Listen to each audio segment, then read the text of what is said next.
Here's another installment of the Channeling Project.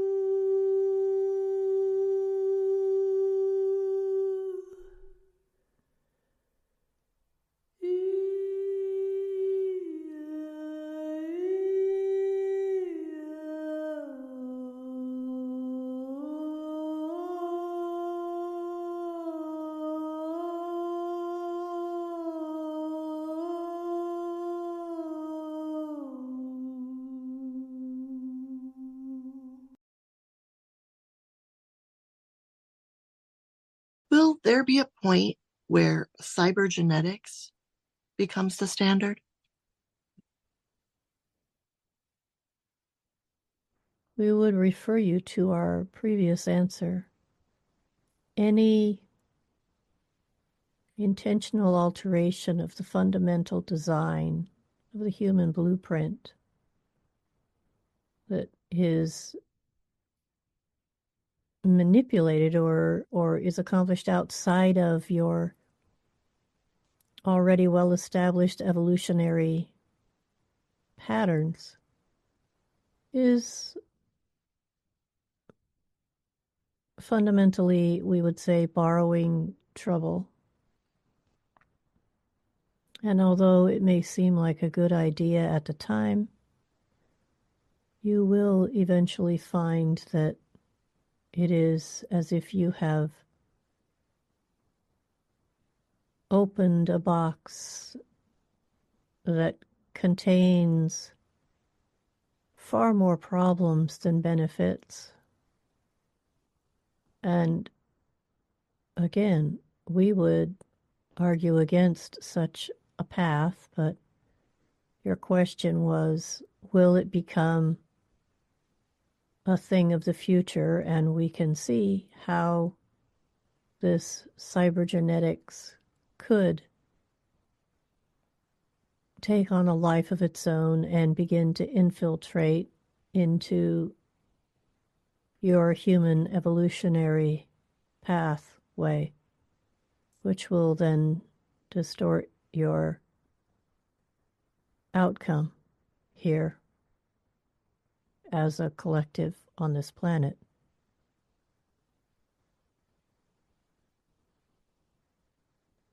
So the short answer to your question would be yes, we see that coming as well.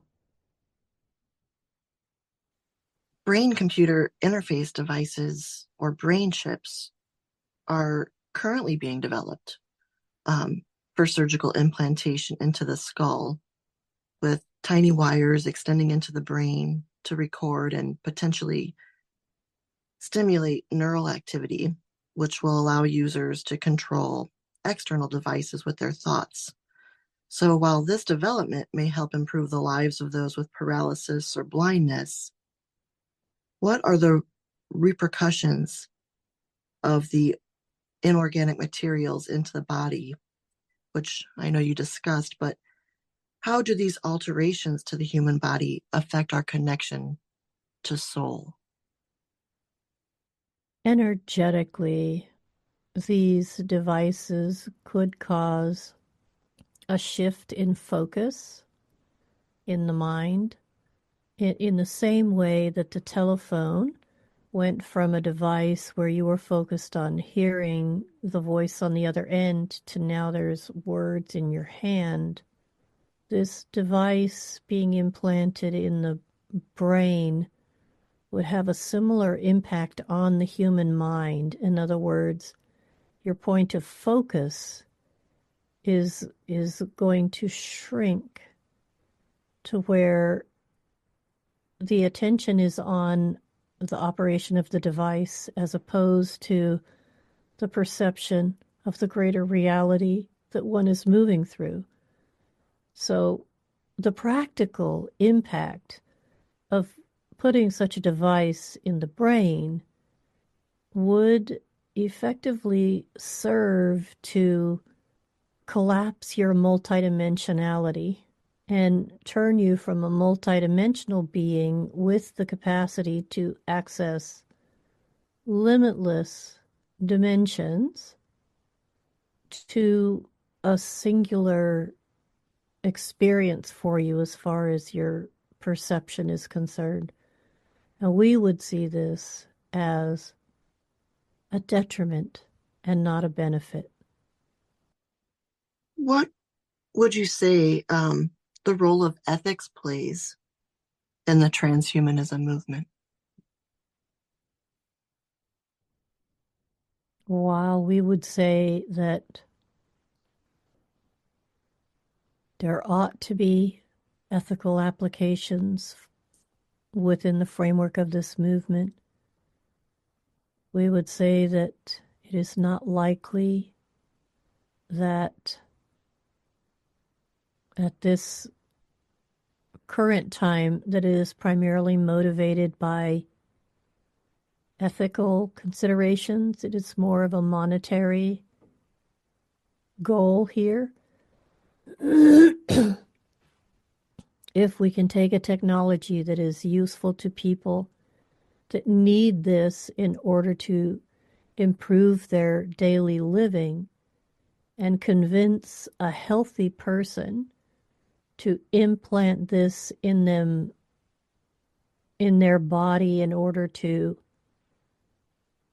make them a quote unquote better human, there's a massive amount of monetary gain that could be achieved. And so we would say to you that at this time, we do not feel that ethics plays much of a role in the movement,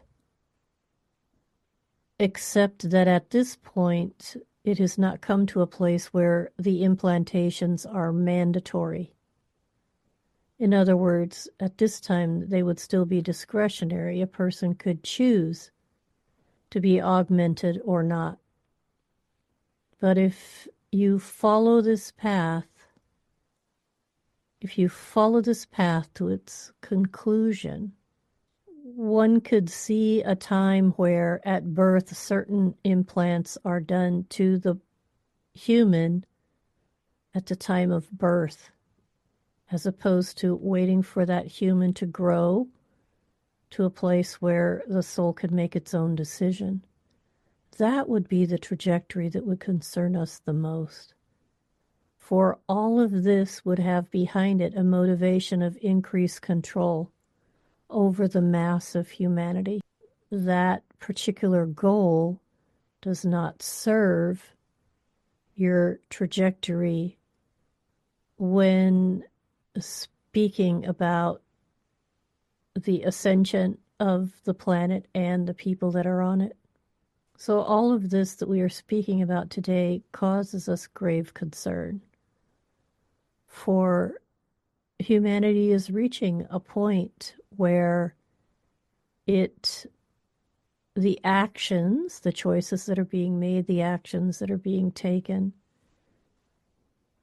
could lead to ramifications or results that impact the rest of creation. And then you are not speaking of an isolated experience.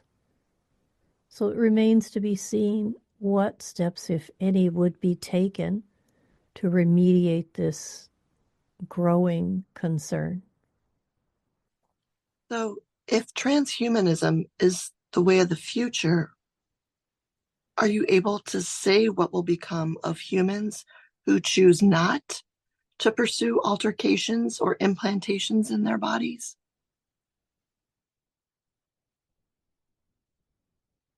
More likely than not, it will create a civilization separate from the primary one. It would be more of a state of outcasts or revolutionaries or purists, or call them whatever you will. But there would be both a physical and a philosophical separation between the two groups. The group with the augmentations would more likely than not be in the group that is in power and therefore holds the control. And those without the augmentations would be left to fend for themselves, to fight for their right to be the sovereign decision maker over the fate of their own vehicle. As we mentioned earlier, however, we can see a timeline, a potential timeline where certain augmentations are made at the time or very close to the time of birth, with or without the permission of the parents. It's like a mandatory process. This would be farther down the road than the separation between the augmented group and those that choose not to. For then those augmentations that would happen around the time of birth would totally be implemented as a form of control over. So it would not be a positive outcome for your species as a whole. And we are hoping something will change the trajectory of this development before this potential timeline is activated in a way that would prevent being able to change that trajectory in the future. The augmentation of some and the choosing of others to not receive that would create such a polarization on your planet that we can see how it could literally tear your world into pieces. So, again, we are concerned for much of what is happening on your planet now as far as your technology. It is probably going to be espoused someday that the advent of the technology, the advancement of the technology, brought on the beginning of the end of an entire cycle of civilization, of being on your planet. Should an event occur that then places your planet back into a time frame where these implementations are not possible due to the lack of a source of electricity or power or other simple means, then there would be an opportunity for salvation. If indeed what it's going to take is for humanity to be sent back into the Dark Ages, this may be a decision that does come to pass over time. It was not intended that you, as a species, advance to such a place as you have in the past, that you are capable of destroying both yourself and your world. And as in the past, this has not been allowed to happen, and therefore it is not likely that it will be allowed to happen in the future. Again, humanity is at a tipping point, and we stand and watch and wait to see what the outcome is going to be. For indeed, there is much hope riding on what is happening here at this time.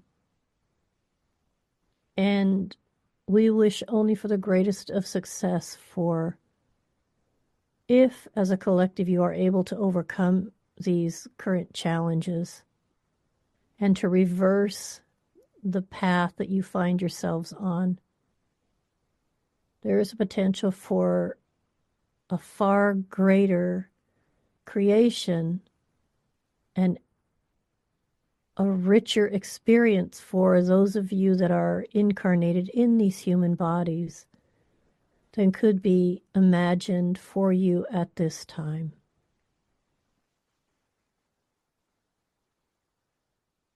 Thank you. You touched a little about this before, but I just want to confirm. So you don't foresee at any time that tech beings or robots will gain emotional intelligence that would lead to them becoming multidimensional or sentient beings, correct? Artificial intelligence is just that. It is intelligence, but it is artificial. It is intelligence that is only as good as the input, whatever it is that is given by the creator of that intelligence. That forms its personality, per se. And we would not discount the fact that the intelligence itself can teach itself how to learn organically and learn to perceive very much in the same way as the human brain and mind can work. So we are not going to discount that potential.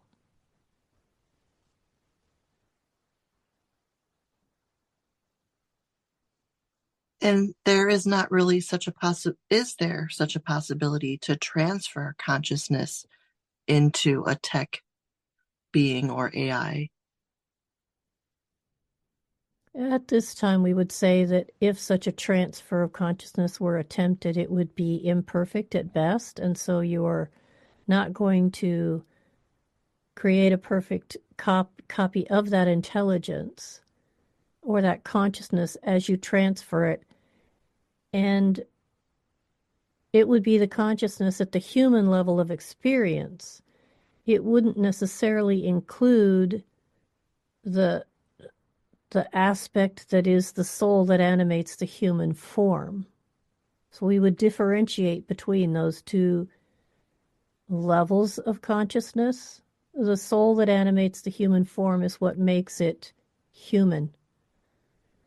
And yet, one can create a consciousness that appears to be human and interact in a human way, but is not technically a soul.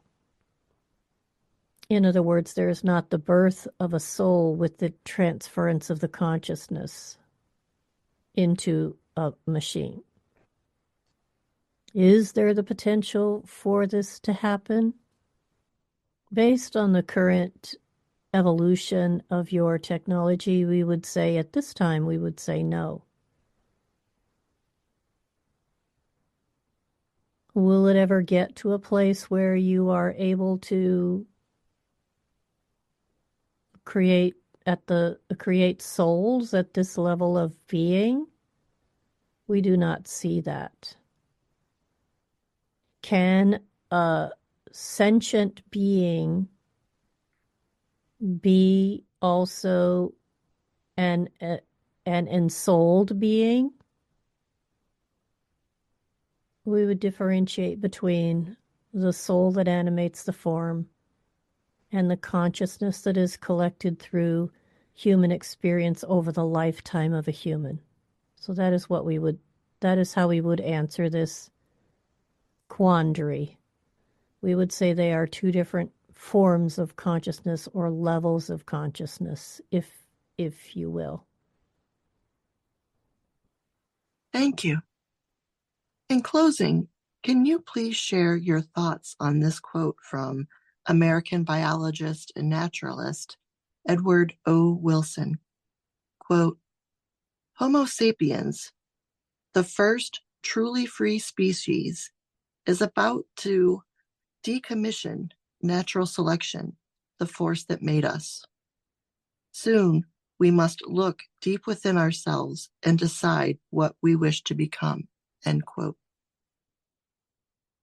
As we have discussed this entire conversation, as a species, you are at that tipping point. You are at that decision point. What are you going to choose for yourself? Are you going to allow the natural evolution of your species unimpeded by too much human level intervention when it comes to your own evolution? Or are you going to succumb to the lure of feeling you are godlike in your level of creation, which is a virtual impossibility because your spirit animated form, you are an ensouled being. Not that you cannot tap into that level of expression and transcend the limitations of your own physical body, but you were not designed to create such a complex organism as your own human body is, for it is a perfect reflection of divinity itself. And as you humans choose to adjust the parameters of what it means to be human, you are also rewriting the divine design for this particular experiment. And so we would say that he is indeed correct. It is time for you to choose.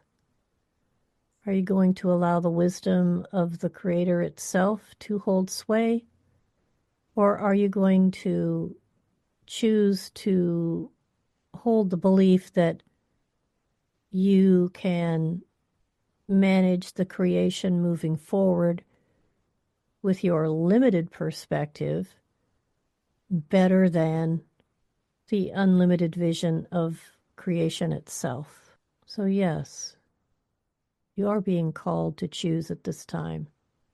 And we, as we have said this whole day, would encourage you to choose wisely. This will not be an issue for too many of you that are alive on the planet at this time. But the events that take place over the next 50 to 100 years will definitely have an impact on how things unfold in the long term moving forward for the majority of the inhabitants of this planet. Thank you so much for sharing all of your insight today. Is there anything more that you would like to share before we end?